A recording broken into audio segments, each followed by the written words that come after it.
Scalpels and Secrets, Season 1, Episode 1. First Cut. At St. Luke Holy Hospital, every day began with impossible expectations.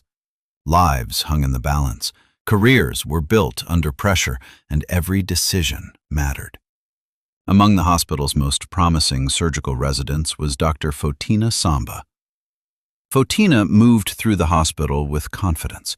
She trusted her training, trusted her instincts, and rarely hesitated when action was needed. One morning, Photina reviewed a patient's scans alongside a senior attending. Photina looked closely at the images and said, "Something isn't right. I think there's a perforation." The attending studied the scan again before responding, "I didn't see that at first." Photina pointed toward the area of concern and said, "If we wait, this patient could deteriorate quickly." After another look, the attending nodded and replied, "Good catch, Dr. Samba. Let's get surgery ready."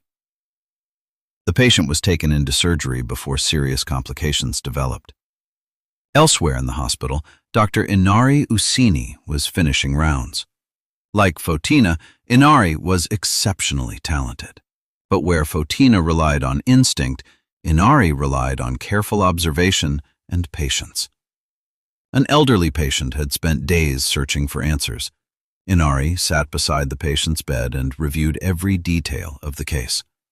The patient looked worried and asked, "Doctor, do you know what's wrong with me?"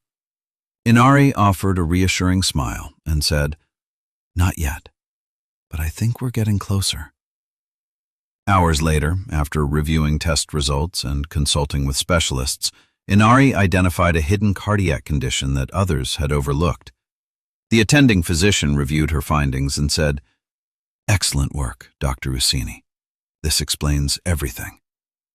Inari smiled and replied, "I'm just glad we found it." Although their methods differed, both women excelled, and despite the pressure of residency, they remained close friends. Later that evening, after a long shift, Photina and Inari met at their favorite late-night diner.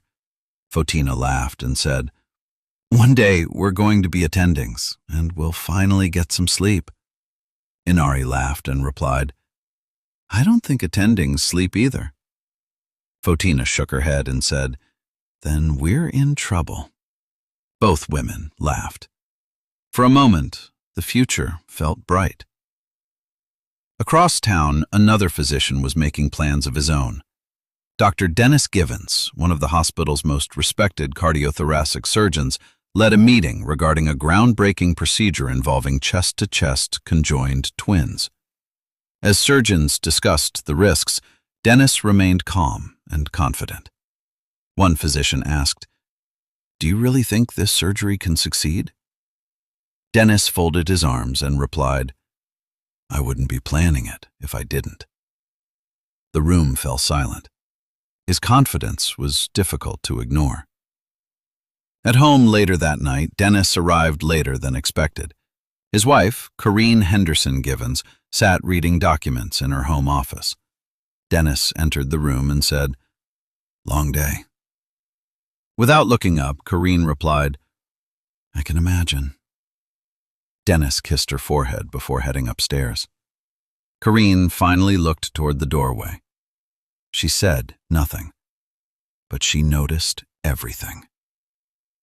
As another day ended at St. Luke Holy Hospital, none of them realized how quickly their lives would change.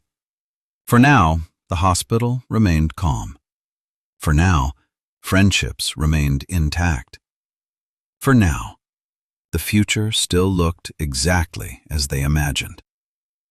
But that wouldn't last forever.